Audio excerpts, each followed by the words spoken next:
Alhamdulillah saudara, sebelum saya lanjutkan, alhamdulillah ada kabar rahasia dibongkar oleh Syekhuna Al-Muhtaram Al-Mukarram, Syekhuna Al-Walid Kiai Haji Miftahul Akhyar. Beliau dulu ketua umum Majelis Ulama Indonesia dan beliau pernah jadi Rais Am, yaitu PB Nahdlatul Ulama. Beliau ulama besar di Indonesia. Beliau tinggal di Jawa Timur saudara.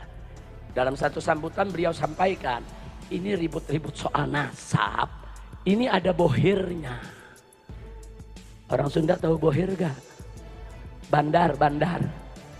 Calo. Nah, tahu calo?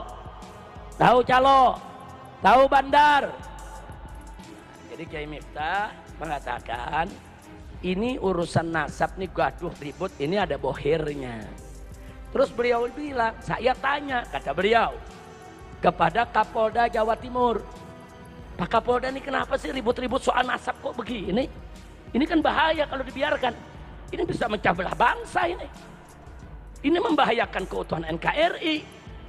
Apa kata Kiai Miftah? Dijawab oleh Kapolda. Kapolda bilang, ya maklumlah Kiai, itu kan mainannya jenderal-jenderal Jakarta. Paham? Nah sekarang saya mau tanya nih semua nih orang Bandung, mau dimainin jenderal? Mau dimainin jenderal? Maka itu saya mau tanya, siap bersatu, siap bersaudara, siap berjuang bersama, takbir. Ya memang yang begini mainan jenderal. Di Jakarta ada jenderal tua, kumisnya panjang ke bawah. Tahu jenderal tua? Tahu? Lu jangan sebut namanya, ditangkep loh. Saudara, ini jenderal tua terang-terangan kok ada rekaman di video dia bilang, saudara, Arab itu kan pendatang. Habib itu cuma bisanya bikin rusuh. Dia benci Arab, dia benci Habib, dia pengen adu domba kita semua. Kurang ajar tidak? Saya mau tanya sekarang, ini yang korupsi triliunan Habib bukan? Jawab Mbak, Habib bukan? Yang bikin pagar laut Habib bukan? Yang nyogok kanan kiri Habib bukan? Yang ngerampok uang rakyat Habib bukan? Lah kok Habib yang dimusuhin? Kacau tidak? Jangan mau diadu domba. Maka itu yuk kita lihatnya sekarang nih, ada Habibnya, ada kiai, ada ulama, alhamdulillah. Nah karena itu saya nggak mau berpanjang lebar soal nasab saudara. Waktu soal anak nasab ini heboh saudara, saya punya menantu menghadap saya, Habib Hanif. Nah, beliau sampaikan, Abah ini bagaimana Pak? Ini sekarang nih Pak Alwi diserang habis-habisan, difitnah begini dan begitu. Saya bilang, selama dia lempar fitnah dengan ucapan, jawab dengan ucapan. Kalau mereka pakai dalil, jawab dengan dalil. Kalau mereka bikin risalah, jawab pakai risalah. Kalau mereka nantang debat, datang. Ditantangin berdebat. Saudara, kita akan siap berdebat 3 hari 3 malam dengan Bapak Alwi. Begitu Habib Hanif datang, kabur. Al-Kaburi. Nasabnya nasab Al-Kaburi. Saudara ngomong, saudara akhirnya Habib Hanif mengatakan, Abah ini bagaimana? Mereka udah kabur. Tapi di mana-mana ngomongnya minta debat lagi. Saya bilang enggak usah diladenin lagi. Kalau sudah 2-3 kali diajak berdebat dia tidak datang, jangan diladeni lagi.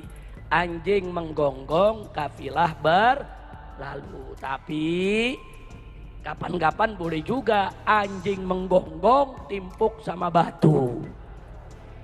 Kira-kira jelas gak? Anjing menggonggong, kafilah berlalu. Kalau gonggongannya masih bisa ditolerir. Kalau udah kelewatan, anjing menggonggong, timpuk sama, setuju, takbir. Nah, akhirnya saya amanatkan kepada Habib Hanif. Habib Hanif, hubungi ahli-ahli nasab. Konsultasi dengan para ulama, para kiai. Konsultasi ke Sidagiri, konsultasi ke Sarang, tempat Mbah Maimun Zubair, ada Gus Najih di sana. Konsultasi, tanya kepada ulama-ulama, minta kirim orang-orang yang ahli, baik ahli dalam urusan nasab, Nah, ahli dalam urusan DNA, ahli dalam bidang sejarah, ahli dalam berbagai macam data. Dikumpulkanlah, jadilah tim pengawal persatuan umat. Akhirnya mereka bekerja berbulan-bulan, saudara. Berhasil mereka tuliskan, jangan judul, keabsahan nasab Ba'alwi membongkar penyimpangan pembatalnya. Ini semua lengkap. Nah, kitab ini juga bisa hadir salah satunya atas dorongan saudara ajangan Kiai Mukhtar dari Pondok Pesantren An-Nizam di Sukabumi, saudara.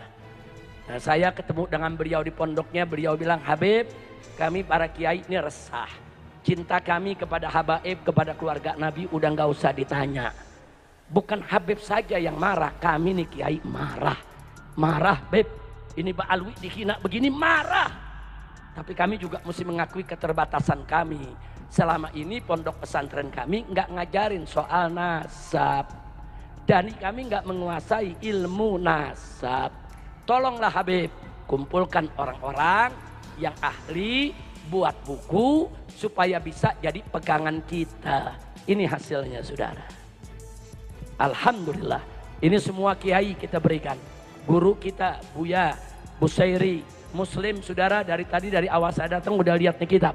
Saya bilang gak usah khawatir kiai. Semua kiai-kiai akan dibagikan gratis. Insya Allah. Nah, jadi kalau ada kiai-kiai pimpinan pondok pesantren yang belum dapat, nanti hubungin Habib Zaki, Ketua FPI Jawa Barat. Kita masih banyak stopnya di Jakarta. Nanti akan kita kirim. Bagikan untuk kiai. Nah, untuk kiai kita bagikan. Untuk para santri bagaimana? Para santri nanti bisa dikirimin PDF-nya saja. Nah, jadi bisa cetak sendiri, bisa buka di komputer. Insya Allah. Ini bukunya beberapa kiai sudah kita bagikan ya ikhwan. Dan ini ada sambutan Kiai Haji Sukron Makmun. Ada sambutan saudara juga dari Sarang, ada sambutan juga dari Kiai Abdullah Mukhtar, saudara yang di Sukabumi. Jadi termasuk dari UAS, Ustadz Abdus Somad, saudara, semua membaca dan memberikan sambutannya. Ini untuk mempersatukan umat, merajut kembali, jangan sampai kita diadu domba. Hari ini kita dihadapkan pada sebuah tantangan besar yang disampaikan oleh Habib Rizik Syihab. Beliau secara tidak langsung memberikan tantangan terbuka kepada pemerintah, khususnya kepada Presiden Prabowo Subianto selaku pemimpin negeri ini untuk melibas habis jenderal-jenderal korup yang mendesain isu nasab keturunan demi mengadu domba masyarakat, terutama antara para kiai dan habaib. Pernyataan ini bukan hanya sekedar kritik biasa, tapi juga merupakan seruan moral yang sangat mendalam.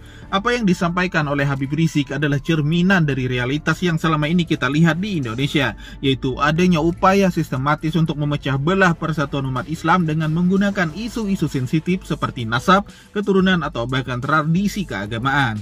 Sekarang mari kita renungkan sejenak, kenapa isu nasab menjadi alat politik? Jawabannya sederhana, karena isu ini sangat efektif untuk memecah belah dengan menonjolkan perbedaan latar belakang, entah itu sebagai kiai, habaib, atau kelompok lainnya. Mereka mencoba menciptakan polarisasi di tengah masyarakat. Padahal Islam mengajarkan kita untuk selalu saling menghormati dan tidak memandang rendah siapapun hanya karena status sosial atau keturunan. Tapi masalahnya tidak berhenti di situ. Jenderal-jenderal yang dimaksud oleh Habib Rizik ini bukan hanya soal individu-individu tertentu, melainkan simbol dari sistem yang rusak. Mereka yang memanfaatkan jabatan dan kekuasaan untuk kepentingan pribadi atau kelompok sangat niat untuk merancang strategi-strategi licik untuk menjaga kekuasaan mereka tetap stabil.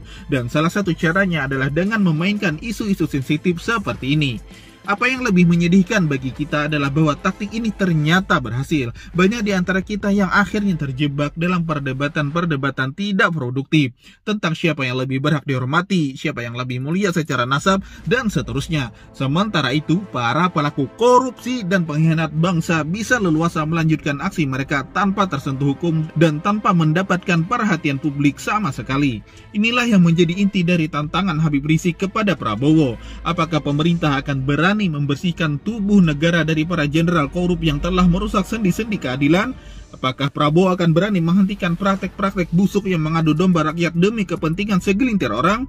Kita semua tahu, membersihkan korupsi memang bukanlah pekerjaan yang mudah. Butuh keberanian luar biasa, butuh integritas tinggi, dan tentu saja butuh dukungan dari seluruh elemen masyarakat. Tapi jika pemimpin tidak berani melawan kezaliman, lalu siapa lagi yang akan melakukannya? Jika pemimpin tidak berdiri di atas prinsip keadilan, maka bagaimana mungkin rakyat bisa percaya lagi kepada mereka? Saudara-saudara sekalian, tantangan ini bukan hanya ditujukan Habib Rizik kepada Prabowo, tapi juga kepada kita semua. Apakah kita akan diam saja melihat kezaliman terjadi? Apakah kita akan membiarkan isu-isu seperti nasab terus digunakan untuk memecah belah kita? Ataukah kita akan bangkit melawan, bersatu dan menuntut keadilan bagi semua?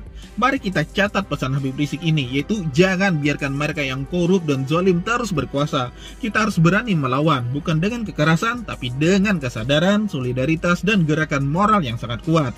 Sejarah akan mencatat langkah-langkah kita hari ini. Jangan sampai kita dikenang sebagai generasi yang diam saja saat keadilan diinjak-injak.